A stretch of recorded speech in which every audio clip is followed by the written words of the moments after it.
All right, so there was an assignment from last meeting. I'll catch you up, and then we'll do the assignment. I'm going to write down here the collection of exchange relations. And so there's sort of this added notation that one object, E object.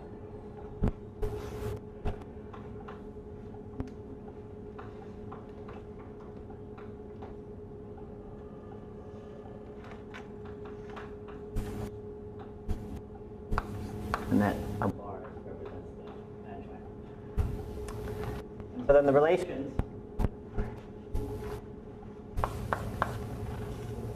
were of this form.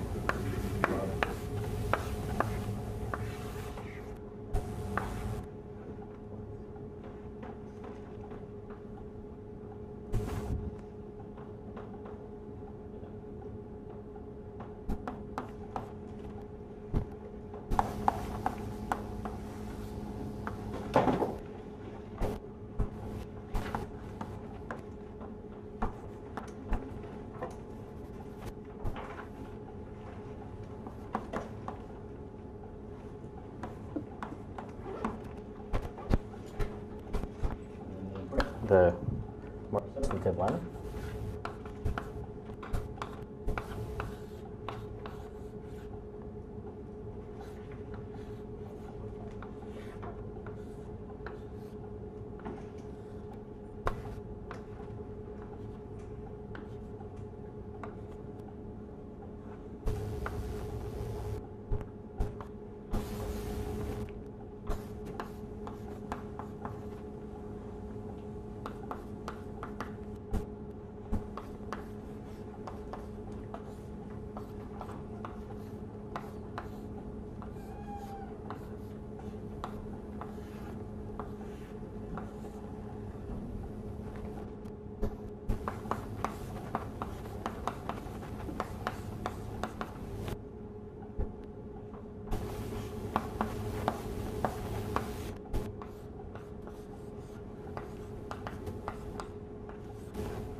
Okay, so suppose we have a planar algebra, right, which has these relations. Then there was a theorem that we were going to try to prove,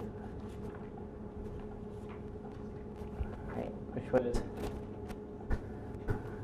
put it over here.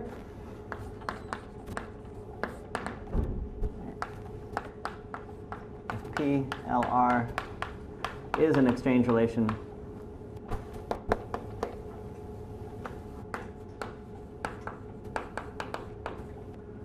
planar algebra. So in the old sense, not in the sort of generic sense without the extra conditions put on to be coming from a subfactor, then the dimension of Pn of LR is finite. All right, so there in this audience, it's probably divided up into people who know this argument and people who didn't as of yesterday, 2 days ago. So anybody who doesn't know it want to say anything about thoughts? Have any thought? Okay, so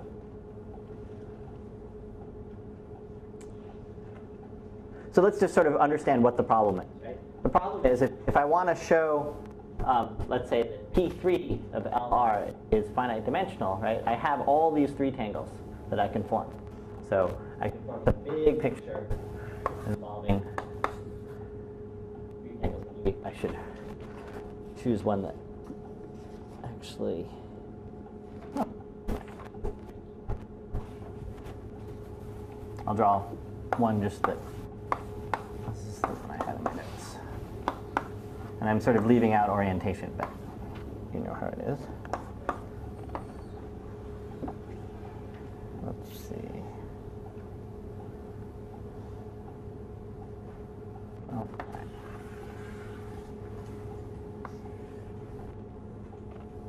Okay, So this is an example of a three-tangle. We could put any of the labeling set. If PL of R is an exchange relation planar algebra, and I guess we need L equals L2, a finite set. Okay. So this is one example of a three-tangle, right? But I can stick boxes together, connect them up in all kinds of different ways. So you can see that, here's another example of a three-tangle, right? A very simple one. Here's another simple one, let's say. It would be this one. Right? But I can also make much more complicated ones by adding many, many more boxes. And since I can keep on going and adding more and more boxes, I'm going to have some way of showing that some of these things correspond to linear spans of other ones. Otherwise, this algebra is not going to be finite dimensional. So that's the question. The question is, why is it that these relations are going to help me to reduce all kinds of pictures into other pictures, and so that there are only a finite number of different pictures to think about. And so, so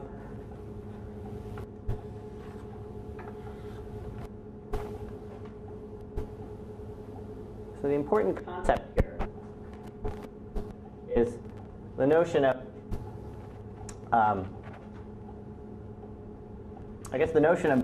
of an area that's enclosed by boxes. Here's an example of an area, and we'll call that an internal face. And so this only has one internal face.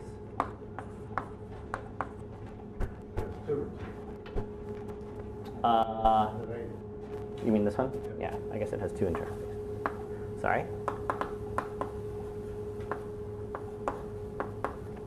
Okay.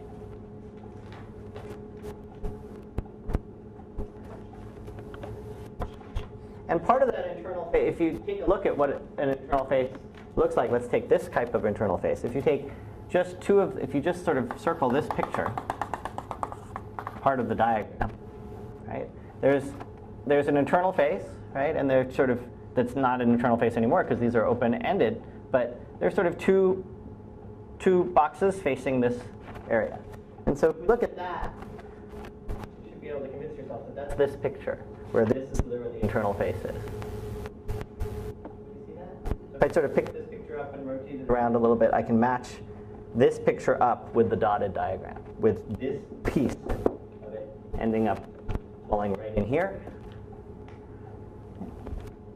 And so let's just try to figure out, so this is the location of the internal face. Let's figure out what this, and this is a relation, which means whenever I see this picture, I can write it as a linear combination of these pictures.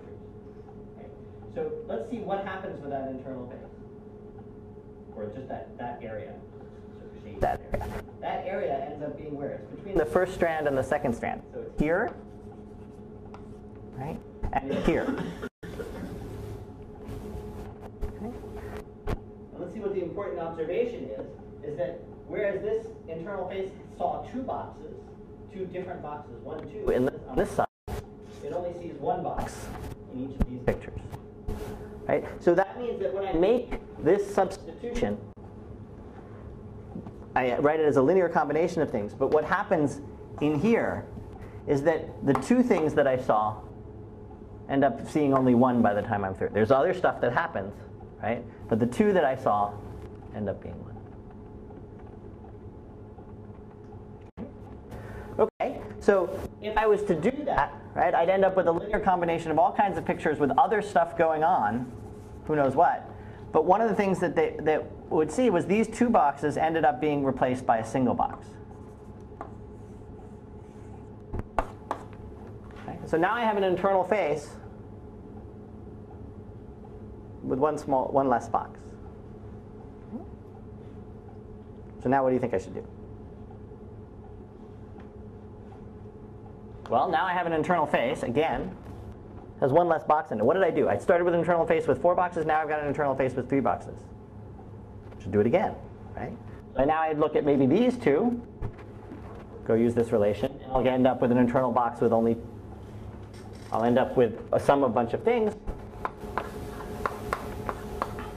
But now I'll have an internal face with only 2 boxes, which looks like this. Now I can do it again, right? In the sense that the following picture, this is a planar relation, right? So if I want to see a picture that has just an internal face with only 2 boxes, one way I can do it is by looping this to that. Right now it's an internal box with only 2 faces. And if I do that, if I loop that, this is a relation. Here's a tangle that I get from this relation that has part of it in it, which is looping off the bottom 2. So I would loop here, and I would loop here. So I'd have a linear combination of these guys, right? Well, what does this have in it? It's got a box with a cap on it. Like that. So in fact, it's going to allow me to completely take away that box, right? And it's going to allow me to completely take away this box. And what have I done is I've sort of proceeded along, and I've removed, in the end, that internal face is gone. And you have to check that you don't introduce new faces while you're doing this process. But what it is that internal face is gone. So I can just proceed. Each time I get a sum of more things, but each of those things, in complexity in terms of the number of internal faces, starts to reduce. No, you could produce bigger faces. Not more faces. Not more faces. Yeah. The number of faces. After I've done this process to completely annihilate a face, I have one less face in the picture than I'd had before. Why don't you just argue on boxes rather than faces? So you take any face, just keep producing it, and then you eliminate the box, and you get down. Okay. That seems much more compelling. Yeah, that's right. Okay. You stupid other faces. Don't have to worry about anything, as long as you haven't increased the number of boxes.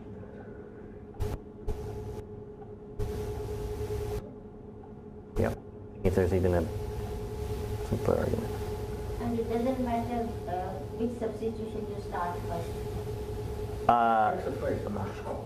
No, because that's the statement of being a, the planar relations impose that there's an equivalence between them. That's the modding out by that ideal of relations. Yeah, so you fix a face, as Lon says, you fix a face, you annihilate it, right? And you have one less box. Okay. So we can keep doing that until we have, well, no internal faces, because as soon as we have no internal faces, we can't do this argument anymore. Okay. So now we have to sort of decide what are the pictures, how many pictures do we have left? Maybe with no internal faces, we still have an infinite number of pictures. But that turns out not to be the case. So if you want to do three boxes, let's see. So this is just a graph theoretical question, right? Which is that every time you have a box, it's a 4-valent vertex, right? And you're going to have, so in the end, so any picture, let's see, a picture like, well, perhaps instead of doing it, I'll sort of draw you the types of pictures that exist. This is an example of something that has no internal face. That's a 3-box. That is a 3-tangle. And there are rotated versions of this. So there's, let me draw you another one. So another one would be, oh, yeah, probably all these guys, right? Yeah, okay. So these guys. Thank you. Saved me a lot of trouble. And so to argue in more dimensions, it's just a graph. It's a, vertices minus edges plus faces have to be constant, right? So the number of faces, you sort of bounded. So vertices minus edges. So vertices correspond to the number of boxes. So, and so do edges. So you're sort of limited in that way. Okay, so what is it? So that's the proof, right? So that's the proof that says these things are finite. Now there's no guarantee, right? So this is a relation that we can impose. We haven't said anything about the coefficients. And if we impose this relation, we know that we've taken this very infinite large thing and reduced it to something that's finite. There's no guarantee that it's not 0. Right? So as what we say, if I make different choices, I may end up with new relations. And those new relations force everything to be 0. So,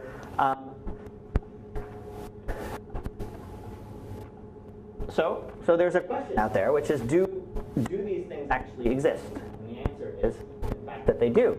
And so let me give you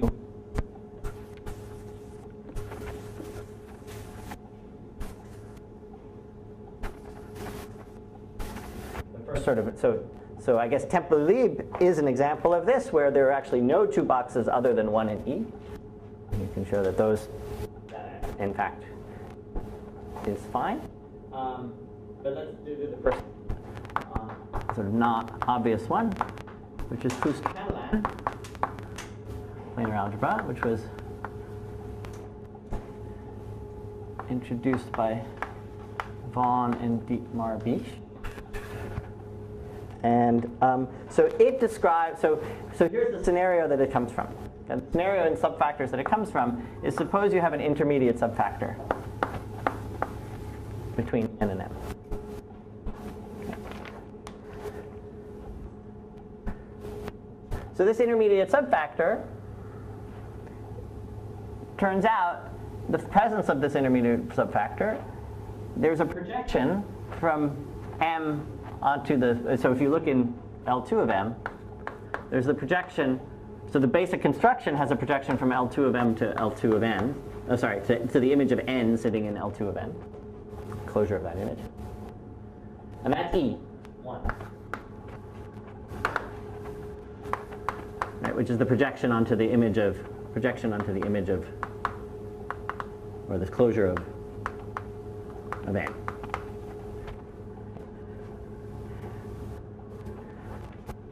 But you're going to have another, if you have a P here, there's another projection, which is the projection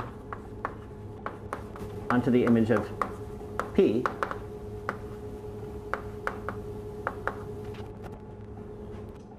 I'll just call that projection P for now. And if you sort of look at this projection, you'll find that it's an n prime intersect m1. So it's a 2-box. Okay, so P is an n prime intersect m1, and you can start to write down what the conditions are for P to correspond to an intermediate subfactor, and for an existence of a projection P that corresponds to an intermediate subfactor. And so P double. I'm sorry? P is second line P. P? Yes. Is And there is P here also. one's capital P, one's a small p. Sorry. And they're supposed to correspond. They're meant to be the same limits. Corresponding to the same thing. Okay, so so there's sort of so there's a nice theory developed about what these P's look like, how, what completely characterizes them. So if I know what n prime intersect m looks like, and I have a P, and I can find a P with these things, that implies that there's actually an intermediate subfactor. And so So 1 minute is almost vanished.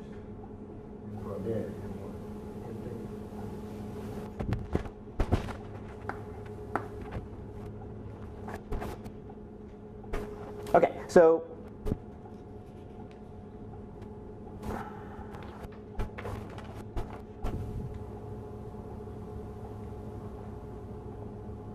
let me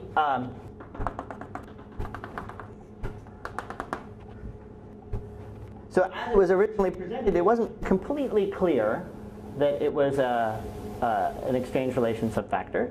But let me write down what the exchange relations turned out to be. So it's just a simple modification of what were actually a description. So these are the relations. If you turn the relations into pictures, these were the relations on P.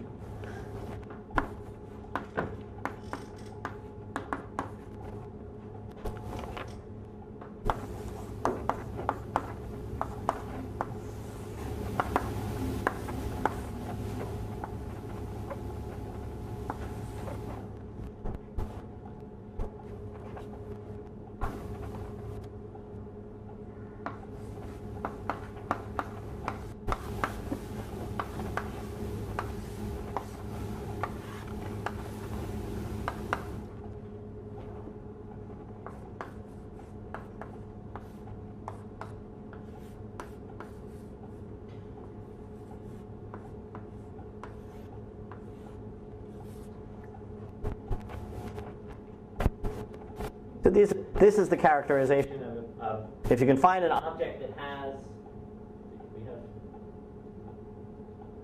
if you can find an object that had these properties to them.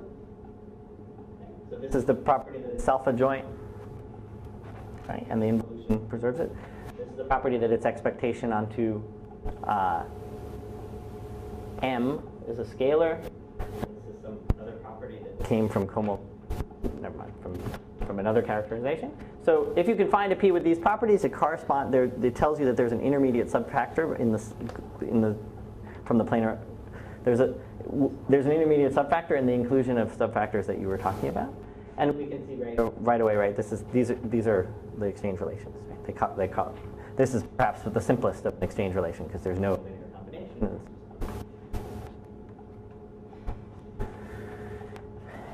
And I guess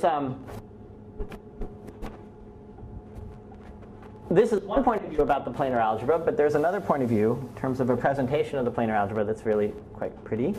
And that's to think of the following situation, which is where the Fuchs-Catalan algebras came from, which was, so maybe I should contrast it with the temporally-Lieb algebra. So let me remind you that the temporally-Lieb planar algebra consisted of essentially boxes where, for tangles,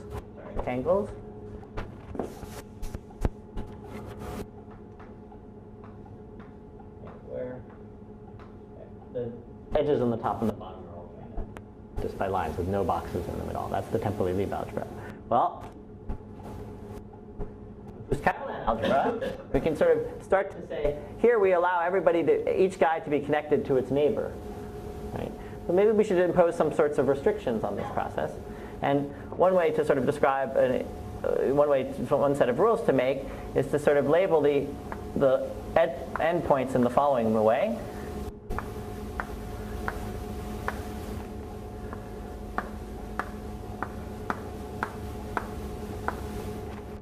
And then it's only allow pictures where A's are connected to A's and B's are connected to B's. So let's see if I can do this without messing up. Do that, for instance. Now, if I'm doing that now, my A's, I have some choices for A. One thing I can't do is obviously join this A to that A, but I could do, say, this one and that one. And now, maybe do that, and that, and that, and that. So this is an example of an element in this algebra. And multiplication, I can stack these on top of each other. So I just need to tell you about sort of what a loop that's in A and a loop that's in B. These are going to be two different constants. Okay, so I can sort of describe this algebra. This is called the Fuchs-Catalan algebra. There's really nice work analyzing the dimensions of these algebras and the structure of these algebras. But what's the connection to this? Well, let me tell you. The connection is the following.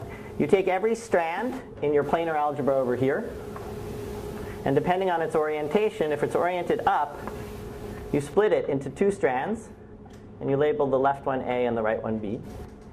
You picture it as two strands. And so the only other thing I have to tell you is what P looks like in this picture. So I tell you that P, right, so P now has, coming into it, we picture it as A, B, B, A, and coming out at the bottom is A, B, B, A. Because the upside down strand is BA. And so inside, I just have to tell you what looks like inside this picture. And inside this picture, there's only one guy that we haven't really actually covered yet, which is this one. And it's not actually this, but it's a multiple of this.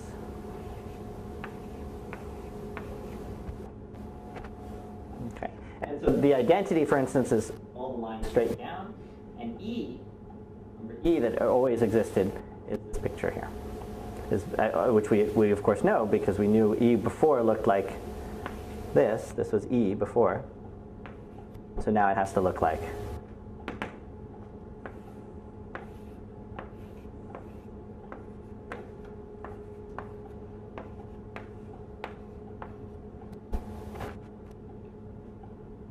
right. So if we're sort of trying, so this has a lot of rich structure, and the point is that it has an exchange relation structure. So this class of things have some choice of coefficients, at least that we know of, and choice of boxes. This is it. We would have the labeling set now being a single 2-box. L2 would be just the single element P. Right? So we have an existence of some exchange relation. So those aren't the only ones, but maybe it's important to stop here for a second and sort of, just for a second, to sort of understand what the approaches that we've taken here, right? So this is some sort of, this approach of sort of designing these things and sort of analyzing them, and it's certainly that argument that sort of reduced the number of faces, or the number of boxes, was a skein theory kind of thing, right? It was a skein theory argument. And Ed Vaughan had 8 lectures, I don't know. I think he planned on saying something about sort of other versions of this that are really, really pretty and nice. But as an approach to sort of the study of planar algebras, and I think of studies of subfactors, and I think one could argue that this is really something that wouldn't have come out if you hadn't had pictorial points of view on these stuff, right? Is this skein theory type of approach and what it does. And are there? So who is it? Should I mention some? No, but there were these. You were telling me about these arguments involving bubbling up to the top and stuff like that, right? Oh, it's a Bigelow's jellyfish argument. Yeah. Yeah. So there's some nice. So whereas for a while, skein relation type arguments always talked about reducing numbers of boxes or reducing something. In Stephen Bigelow's argument, it's sort of really novel because it doesn't involve reducing; it involves sort of counting something else, which is sort of a distance between something and something else, and sort of has this. At least there's some notion of a jellyfish and things bubbling to the top. Is that accurate? Yeah. Okay. For now, in our wanderings, we're going to just sort of stay with exchange relation planar algebras, and again, going to put you to work a little bit, if I can. To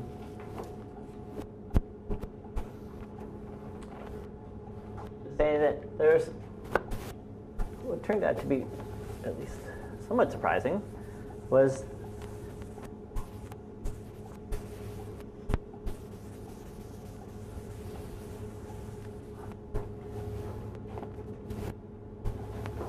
the theorem that said all depth 2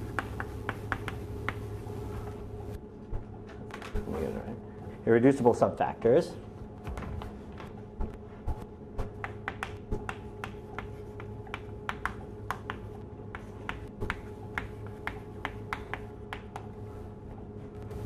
are exchange relation, have exchange relation planar algebra.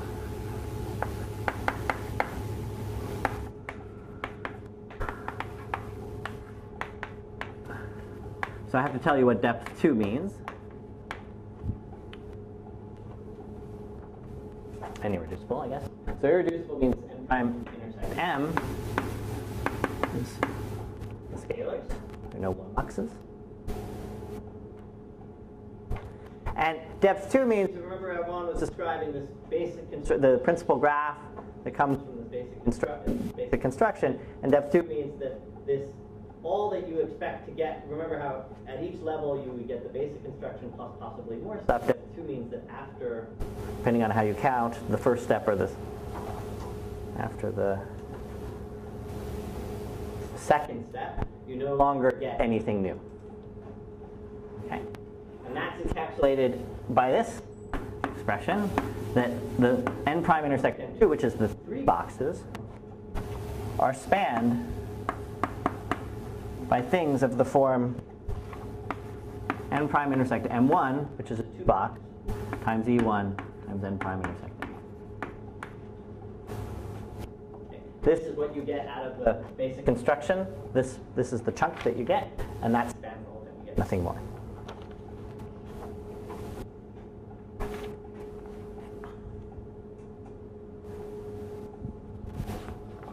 Okay.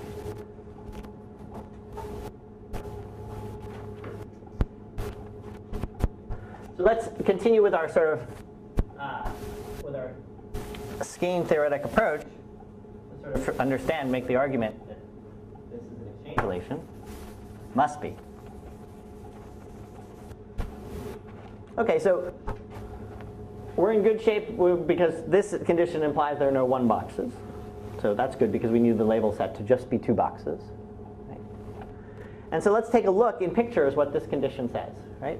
So this condition says that all 3 boxes are in the span of things of this form. So let's write down what things of this form are.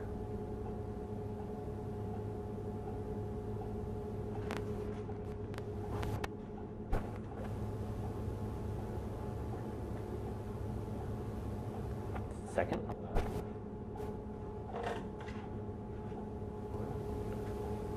Have I labeled this E? I've labeled this E incorrectly. This should be the next E. That should be E2. Sorry.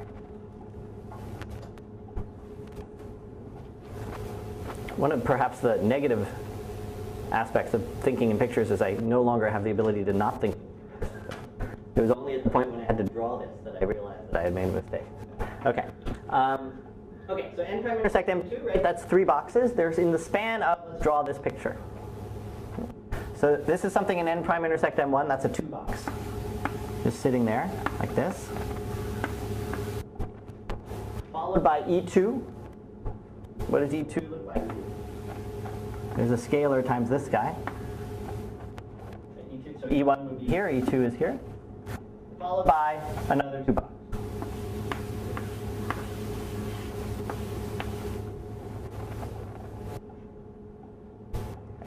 So the span of these pictures equals anything, right, with 3 things coming in and 3 things coming out. Right. In particular, in the span of that is, for instance, this 3 box.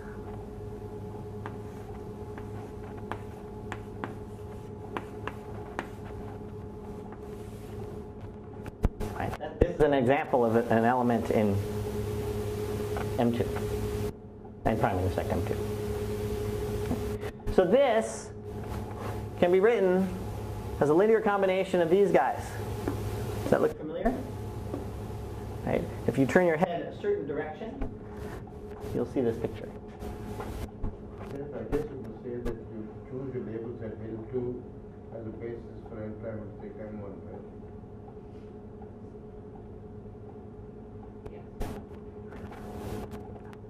That's great.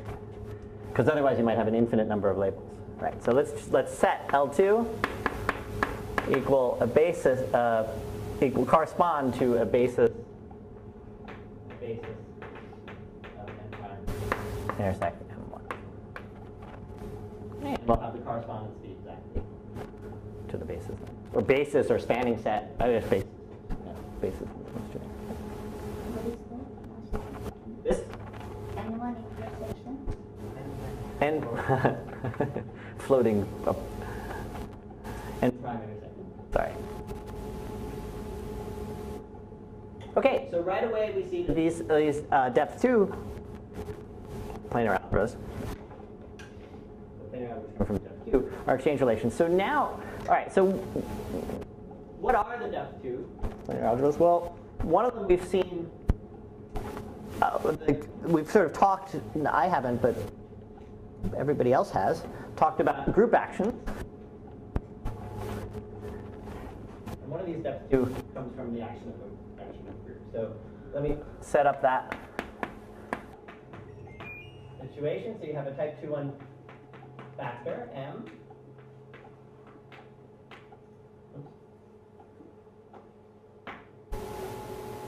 And you think about, and suppose you also are given an outer action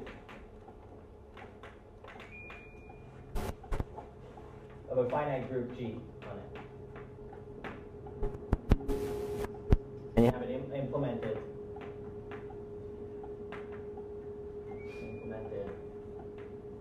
by conjugation by unitaries.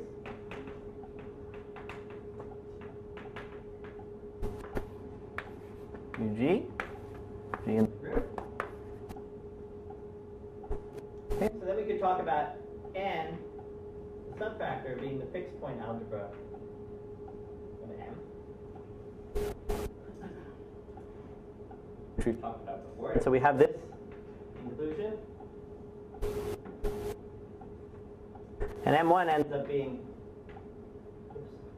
included inside M1, ends up being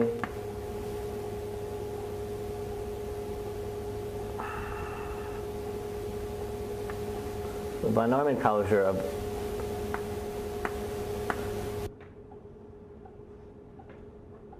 M along the UG, or that there's an isomorphism between that.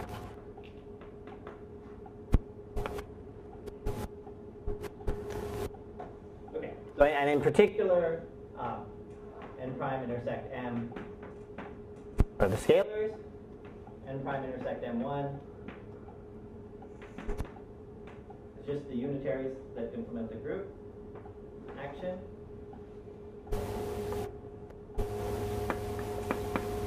So the span of that. So the span of that. And E1, in terms of the group, can be written as 1 over the average of these unitaries.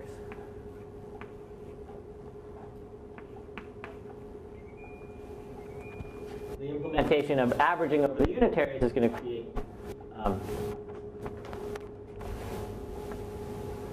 and if you sort of take an element and you average over the unitary permutation in this finite group, you're going to get something fixed by the action of the unitary group. So it'll end up being in N. Okay, so so that group action, if we want to think, we would like to understand that as what's going on as a planar algebra. And so we know it's an exchange relation planar algebra, but we don't know what these coefficients are. We don't know, at the moment we don't know these things. So let's sort of put that all together and present it as some planar algebra.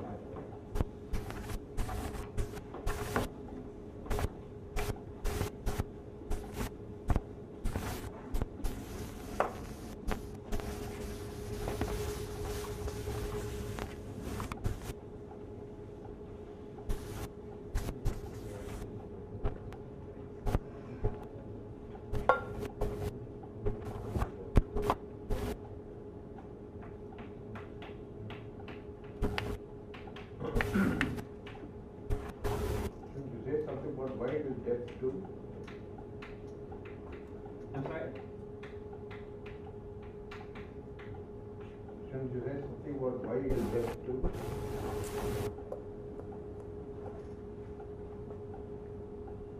Probably.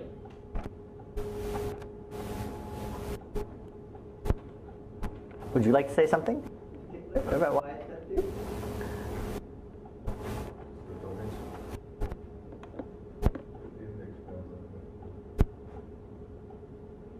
The only the one points out that the dimension is by a dimension argument. The adjacency matrix has the index corresponding to the adjacency matrix of the norm corresponding to the number of group elements.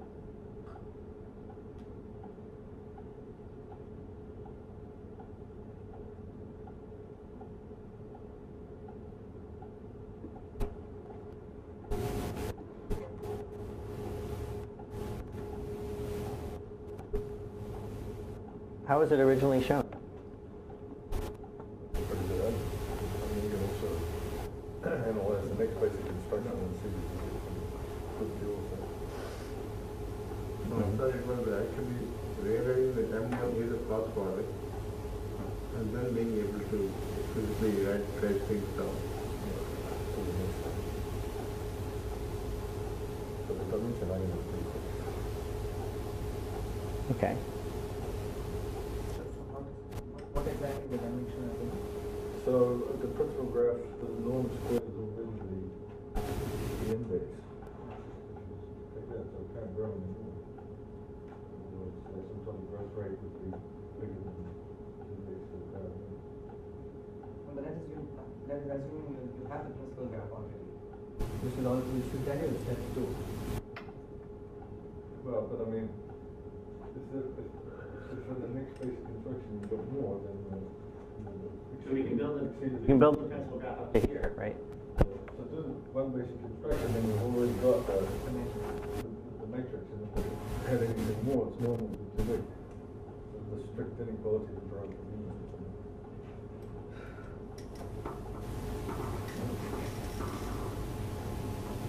Yeah, I can explain to you like this. Leave it to myself. Okay.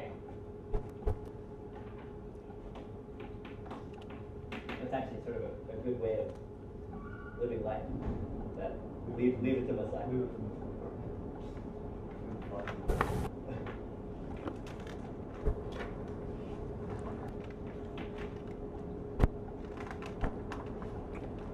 Okay, so the labeling set is going to turn out to be elements of G. The star operation on the labeling set will be mapping G to G inverse. And then we get these relations. That the loop is going to be the scalar square root of G, the order of G. Again, the identity of the group will be what we called 1 before this. The adjoint, just because of this, let's use it. This picture is going to be the same as a G upside down. Inverse.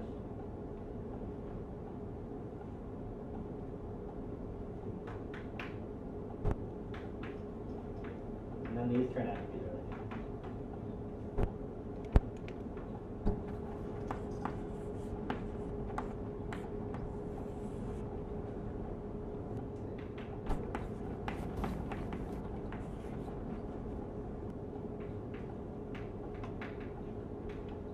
So if we loop off of G, which is to project it down to take its additional expectation, it will be 0 unless G is the identity, in which case it will be 0. And then we get the exchange relation.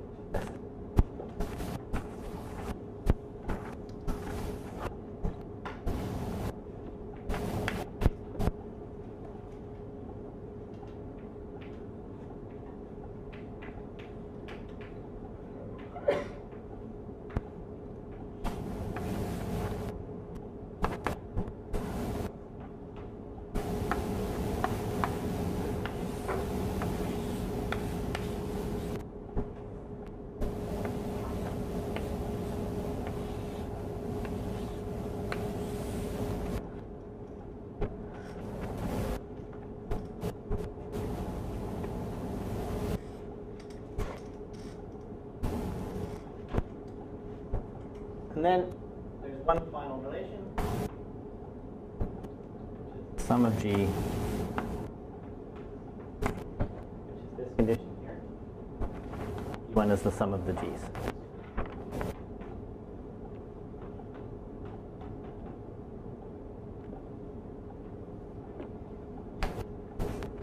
So here's the exchange relation. This combined with this row is the exchange relation. There's some added things here.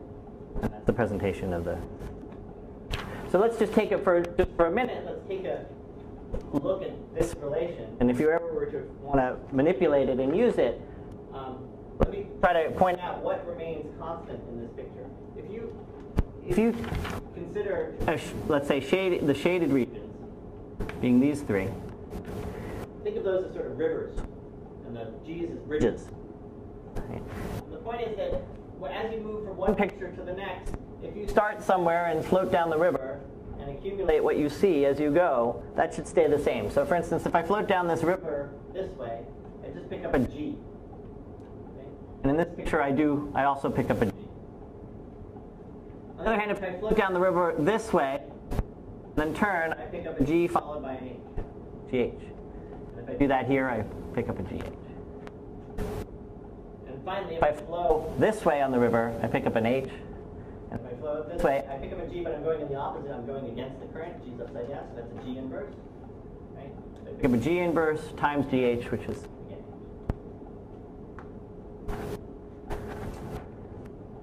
so if you'd like, you can then turn that into a presentation of the planar algebra where instead of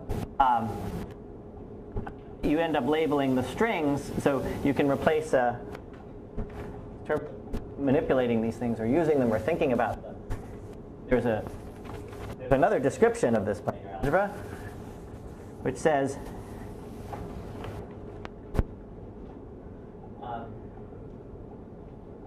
let's replace every time we see a G. Let's replace it with orientation.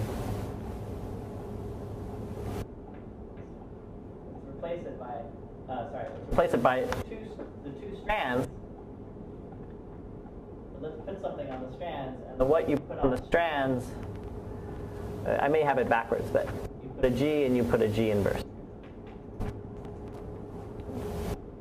And then you follow, so once I do that, if for any tangle, let's say a zero tangle, I can replace every box with a picture like that. What I have left is I have a bunch of loops, and those loops have elements of the group acting on it. And you say that a single loop, you'll sort of see various elements.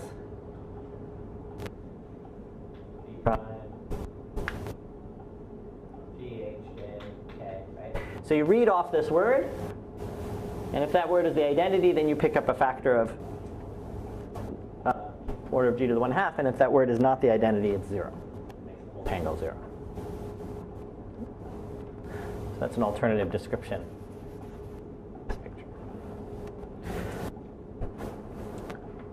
Now you might ask yourself,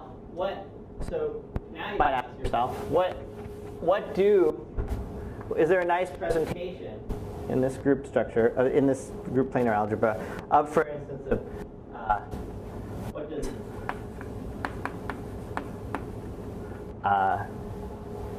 TK look like?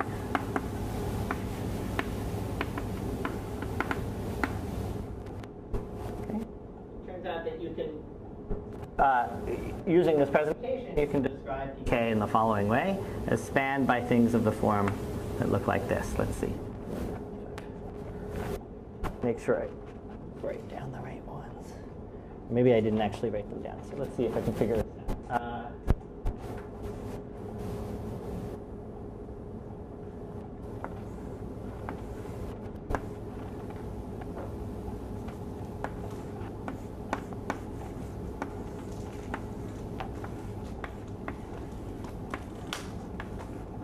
And then depending on where you are at this point, it either looks like that,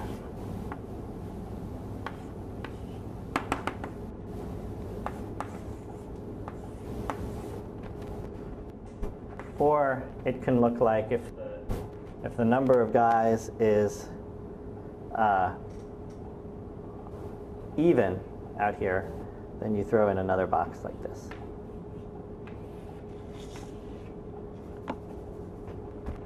And that, if you now cycle that over all the possible labels of the group elements, you get an orthonormal. You get a orthogonal basis. I don't quite remember whether it's normal.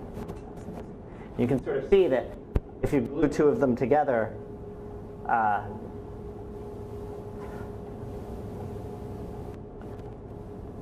well, it's sort of hard to see, but if you were to glue two of them together, you'd have this whole big picture all glued together with only strands coming out here, so those reduce rather quickly.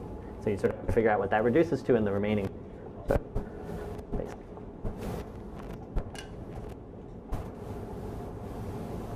Okay. So let's see. So, how are we doing on time?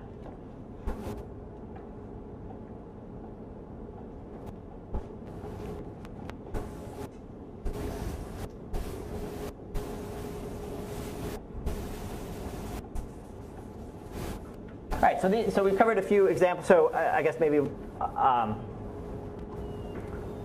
additional thing to point out is that depth 2, so all depth 2 irreducible subfactors are exchange relations. I just showed you the one for the group case, right? So they're characterized, all depth 2, by being actions of a Hofstar algebra, and so they are the description of of the planar algebra gets a little more complicated, but not so bad. And that's work done by Sundar and BJ and I. And here, let me just sort of, for those of you who don't, for who this is not a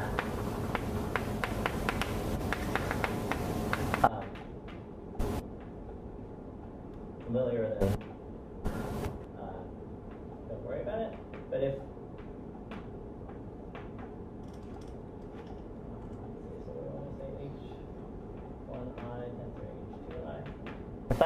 if that's our notation for co-multiplication, then how does that correspond to a picture? It corresponds in a very lovely way to the following picture, at least lovely in my book, which is that this tangle is written as the linear combination over I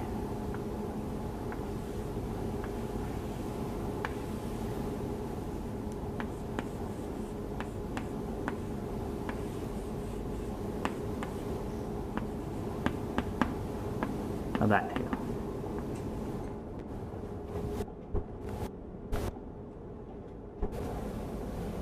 Okay, so that the co-multiplication of algebra ends up being, if I have a box like this, I can remove this one and replace it by two others. And you see right here, right, that if I was to now stick a G over here on both of these, if I actually stick a G, what do I have left? Is an exchange relation, right?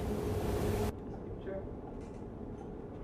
picture corresponds to, oh, it's been erased. Corresponds to, this is our first example where instead of using just one coefficient that was non-zero, there's a sum.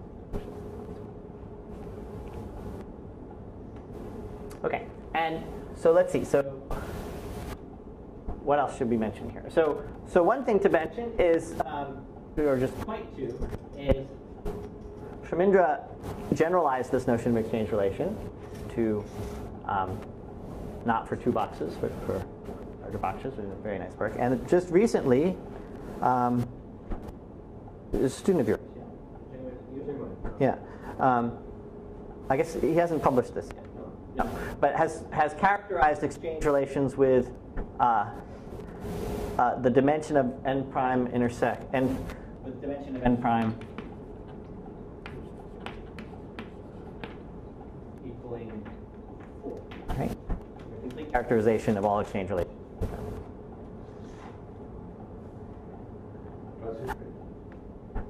Describe, yeah, classified. Subfactor inclusion. And I think if I understood those notes correctly, so here's a I think an open question, which is the exchange relation has there was a linear combination of two different types of boxes, right? So this picture, I've forgotten which way I drew them originally, but this picture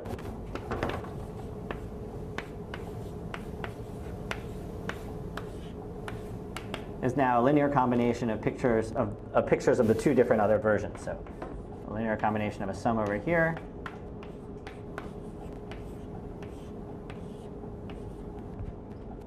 plus the third kind, which is this one.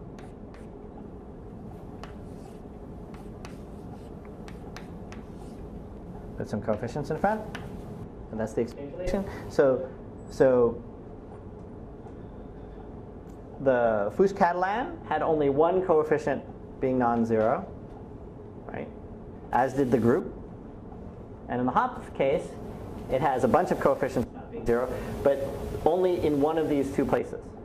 So as far as we know, as far as I know, there's no example of an exchange relation planar algebra that we know of where it's necessary to put in non-zero coefficients. And it's conceivable that such a thing is ruled out for some reason, but I've never been able to see a good reason for that.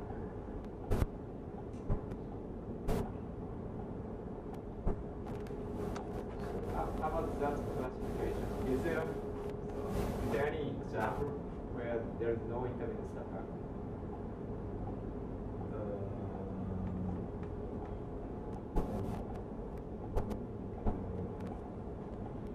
Don't mention again. It was free product things, right? Free product. Yeah. So. There was always an free product. I mean, there was one tip something on it. I think it was also. Well. No, there was some groups involved. No, I think that's right. I think there's always an Such a thing with point array is, in the case of the fixed point algebra, it corresponds to the simple group. Yeah. It's like a prime. No, it's not even simple group. So No, yeah, just cyclic prime order. Yeah.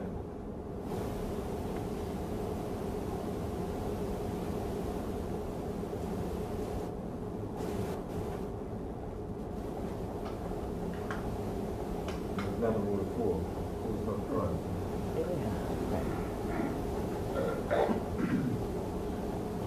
Five. Go. For 5. Dimension of n-prime, so you get minus 5, and there's a Z mod 5. Gives you the maximum. Well, that is an example of something that doesn't have a, right. That doesn't have an intermediate subvector. Okay. Is that clock accurate? Okay. So we have a choice now. We can, what I prefer to do is move on to quantum stuff. We could spend a little more time on exchange relation planar algebras, but let's not, unless somebody has a serious objection to that. Okay.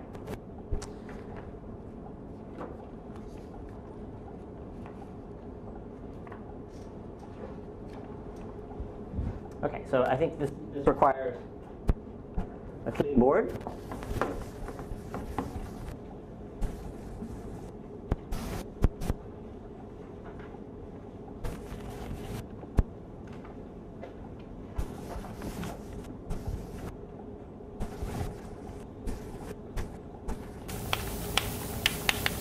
The speed introduction. So let me sort of remind you of sort of where we started and why we're heading in this direction. Okay, so we started with this idea that these, as a way for revealing insight and for doing computation, the sort of pictures are important. And so we started with the notion of tensor networks, which we'll come back to in quantum computation. We moved on to planar algebras where and saw them sitting there. So now we're going to sort of go back to, or we're going to move to a sort of different setup.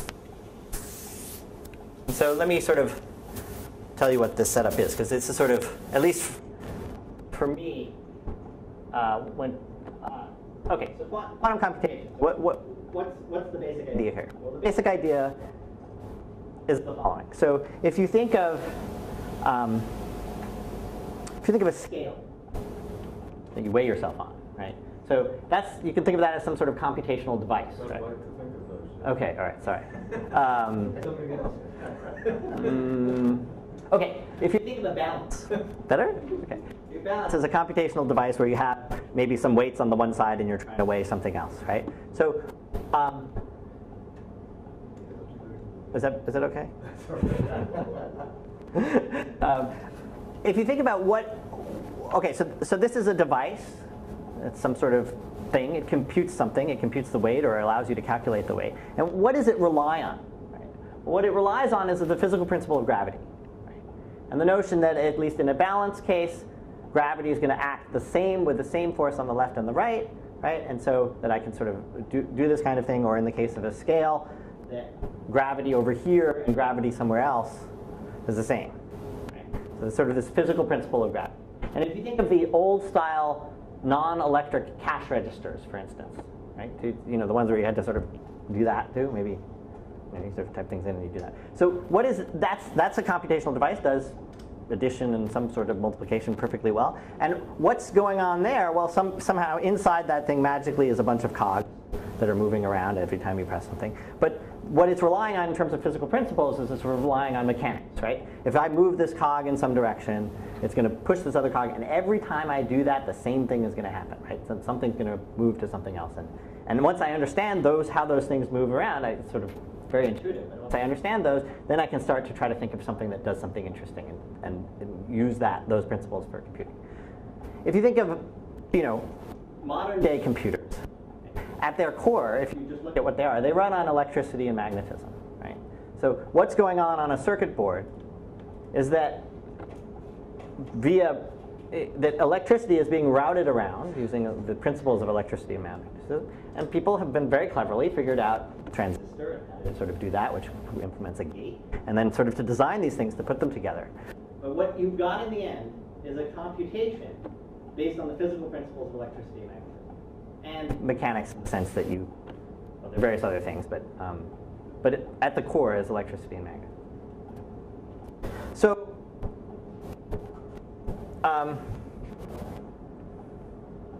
so Feynman, at some point, sort of said, well, there are other physical principles in the world, right? And so he's focused on quantum mechanics, right?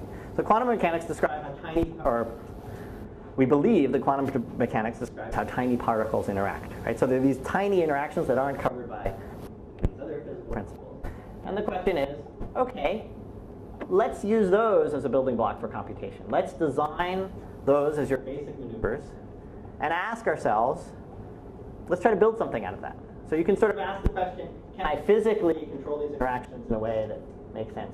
But you can, so that's the kind of akin to saying, can I build a circuit board?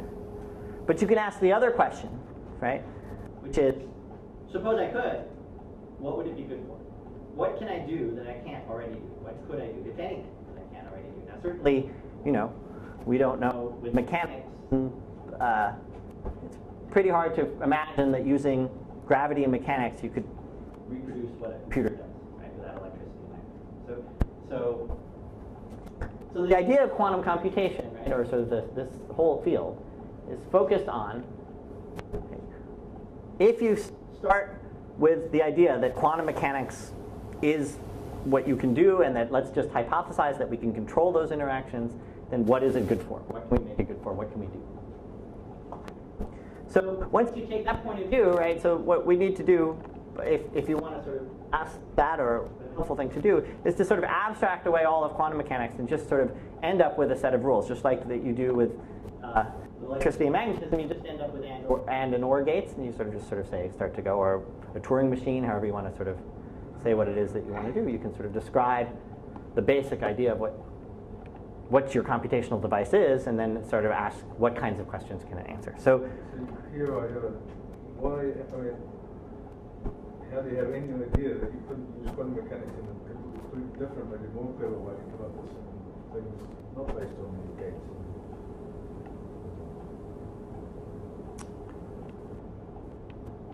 For instance, you said it's hard to imagine that you can't do with gravity and mechanics what you do with that, so that's not a proof. no, but if you start with the basic principles of mechanics, then you can ask what you can do with that. I didn't say it seems hard to imagine, but nobody says you can't. But if you assume the basic principles of mechanics, you're not excluding the possibility. What you're going to come out with is what I might call the main dogma of quantum computation. The quantum computer can do things given by these sort of generalized quantum Turing machines. Well, we're just describing, in the end, it's a description of what quantum mechanics. It's a description of what these machines that you're going to tell us about can do. No reason why quantum mechanics shouldn't be able to do lots of other things if you do a different machine. There's always been one way problems with. So I'm not sure that that's actually true, right? Because you have a model of quantum mechanics, which is a model of how you think. Well, when you go ahead and I'll bring up this. Okay. So we have a little work to do. But here's where we start. So we're going to start with a finite dimensional Hilbert space. These are the ingredients that go into it.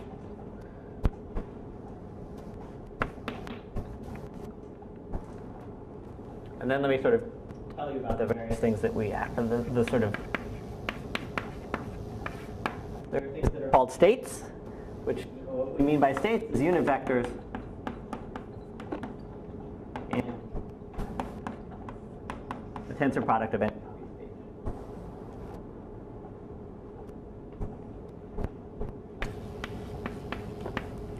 We're going to have the notion of a local unitary. The local unitary will be, so I guess I should say that it will be unitary operators, unitary operators on some small number of copies of H, some fixed finite number of copies of H. And it turns out that if we want to sort of expand things out, all we need is that a bunch of unitaries on, local unitaries on 2 copies of H.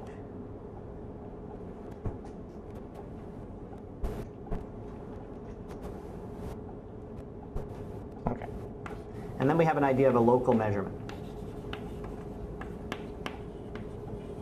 And by the ingredients that go into a local measurement, and I'll tell you more about all these things.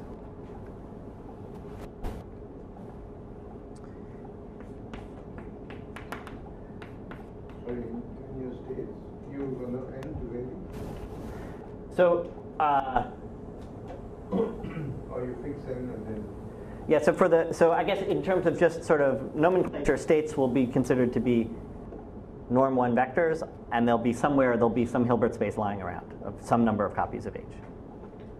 Once we sort of start to talk about particular things, we're going to fix.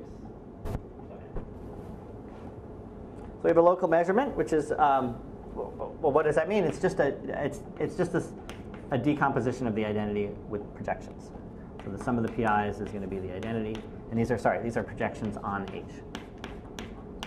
So I guess there are k of them. Actually there can be less than k of them. We don't need to be rank 1. There are no more than k to be the identity. Okay, so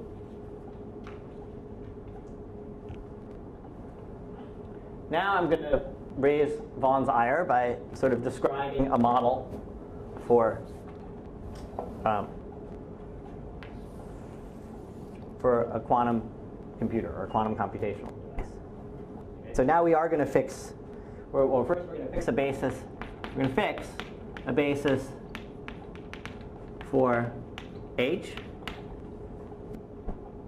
So let's call that basis, let's say, E0. Okay.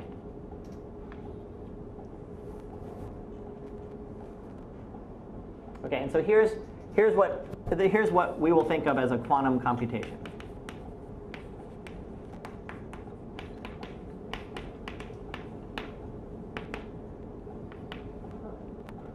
E0 to Ek minus 1. Thank you. Or maybe I should go. Yeah.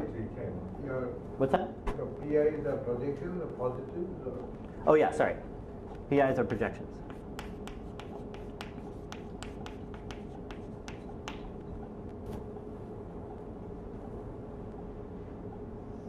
Okay, so we're going to start with E0 tensor E0. So we're going to fix an n.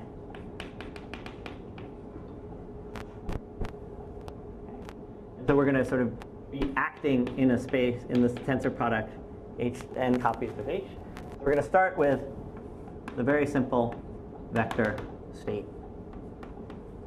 E0, tensored with itself a whole bunch of times.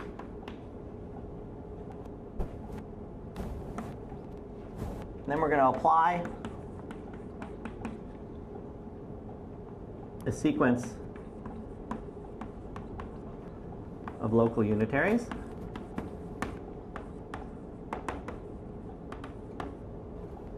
Let's say U1, U2, U3. So let's see what I mean by that, right? So local unitaries are unitaries in this case that are acting on 2 copies of H.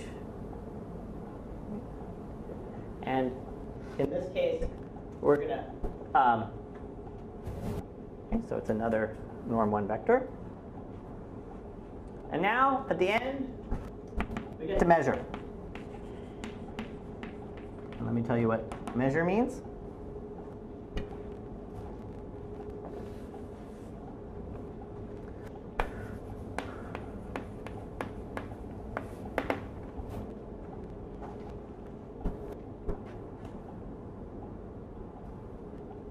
Okay. So you're going to measure with respect, so in your measurement, you have sitting around P1 through PL. And it's on, these are projections on some H, so we're going to sort of, it's going to be projections on one of these copies. And just for convenience, just think about it as to be the first copy, but we don't have to. And when you measure, here's the information you get out. Okay. The output of the measurement is one of these numbers, 1 through L, is a number, an integer, 1 through L. Okay. You get a second thing, which is a normalized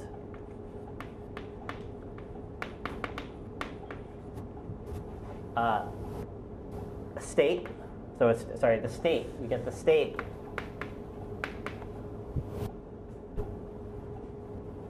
So if the number was I, you get the normalized state PIW over the norm of PIW. So these are the things that you come out. You get that, and you get this with probability.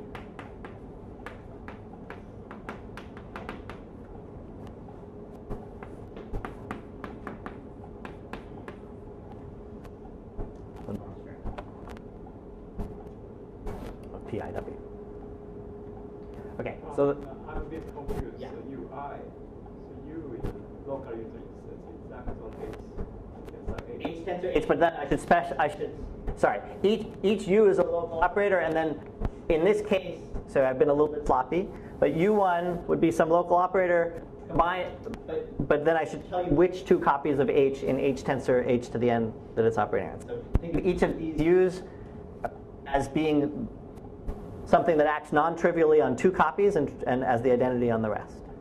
And I've specified which one. Same for PI? And PI, so the PI is all, I'm going to fix one local, yeah, there's one copy of H, but all the P's are acting on the same copy of H. So let's just actually just make it the first copy of H. Because we could always move things around by unitary switching to make it the first. The local unitary supposed to act on negative assumption? They don't have to. In the generic model. In the end, when you start talking about circuits, you tend to use an assumption that they are, but as a generic thing. So at some point, I'll transition so that they're local and neighbors. But it's sufficient to think of them as neighbors. So it's sufficient to think of the. You only need to restrict yourself to the class. There.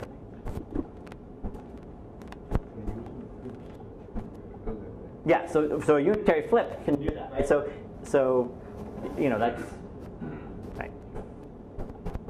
Right. If you wanted to act on 2 ones that were far away, right, you'd sort of move. You could take this one, flip. You just use the unitary that flips them to get it close, act on the unitary, and then move it back around if you wanted to sort of do everything locally.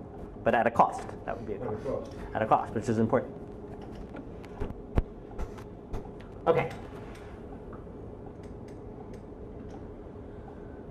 Okay. So let me stress. So let's sort of go back over this again, okay? Because this is all new stuff. It's rather confusing. But you start, yeah. Sorry, I didn't quite. What is a number 1 to P? Yeah, 1 to L. So when you do a measurement, or when you measure according to a set of projections that add up to the identity, and that's just an action that you do. Okay? And the outcome of that action is one of L different vectors, these guys, along with knowledge of which I, it was, just this. And this happens when you say measure. It's like flipping a kind of probabilistic, it's a probabilistic event. It'll happen, the ith measurement will happen with probability proportional to the norm. So proportional to the norm squared, so the amount of the vector in the direction of that subspace corresponding to pi. Right, so W, right, splits up into, we can decompose W as pieces sitting in each of these, the ranges of each of these projections. Right? They're orthogonal pieces. The sum of the squares of their norms in each of those pieces is 1. And you get the output of one of those pieces with probability proportional to the squared. Okay, so here's the important thing to understand, which is in this model, you do not get to ask arbitrary questions about W. Okay? I don't know W at all. W is in the background. I don't know it. The only thing that I can know about W is by a result of a measurement. So let me sort of make that clear. You can't look at W in the normal sense of the word. I can't get you can't sort of know the coefficients that W things, you can't expand it in a basis, you can't do any of that stuff. The only thing that you can do is anything that you can do structured in terms of a measurement.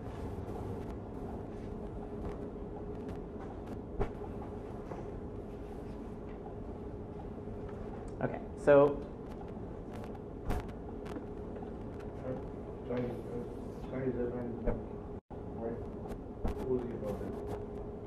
You make a measurement, you get a number and the state of the measurement. mm-hmm. You start with the state W, you make a measurement, the state changes with a certain probability. Is that? That's right.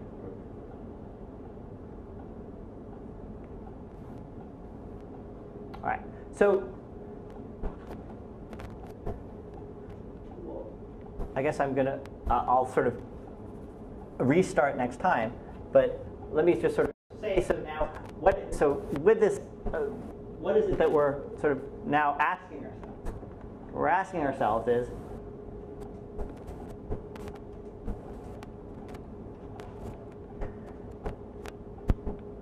assume that so what we're asking is, we start with the state that we know, then we're allowed to apply these unitaries. So I can pick unitaries specially designed.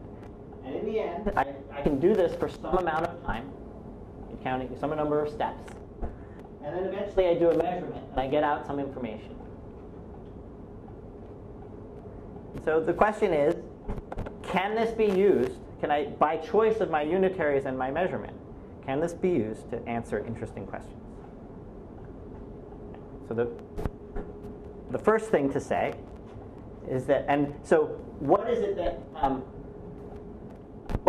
how are we going to sort of, in what sense, so there's something about number of steps that we have to sort of talk about. And the number of steps is just going to be the number of unitaries that you have to use.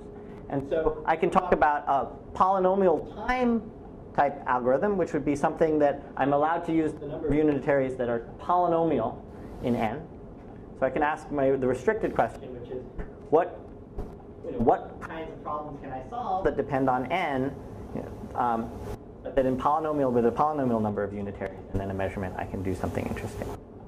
In the same way that you can ask that question for a classical computer, right? You can say, what kinds of problems classically on a regular computer can I take a polynomial number of steps or polynomial time to solve? So that's the basic form, sort of framework for quantum computation, for quantum algorithms. And I guess the first thing that isn't totally apparent is that you can do anything at all. But it turns out that you can prove quite easily, and we'll sort of set it up. Maybe we won't do it, or we'll just gloss over it. Is you can do everything well, I guess I can say a few words, but you can do anything a classical computer can do, you can do. Right? And so the reason that is you can think of you can just restrict your unitaries to only ones that sort of operate, that do very basic things like keep everything basis states. right? So you can think of E0s, this tensor product of E0s as just the bit string all zeros. And if I restrict my unitaries to just ones that do things like flip bits from 0 to 1 or add bits or do anything like that, which will map my bits to I think of these as bits, I can map them to other bits. That's a set of a very restrictive class of unitaries, and that's just going to model what a classical computer does. So anyway, so that's the setup. Right?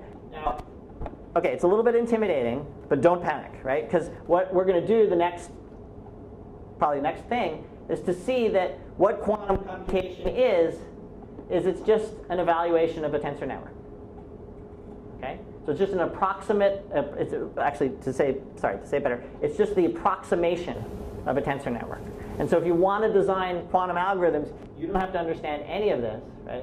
All you have to do is sort of start looking at tensor networks and designing tensor networks that solve it, whose answer gives you something interesting that you want to know, and making sure that the way you've done it, the level of approximation you're getting is reasonable for being able to answer some question that you want to know. So a lot of the focus of the next few days will be on that, but it'll also be on once you take that point of view and you see quantum computation in terms of tensor networks, we'll sort of wander through the other kinds of realizations that are not apparent if you were to they're sort of much more apparent in this particular thing.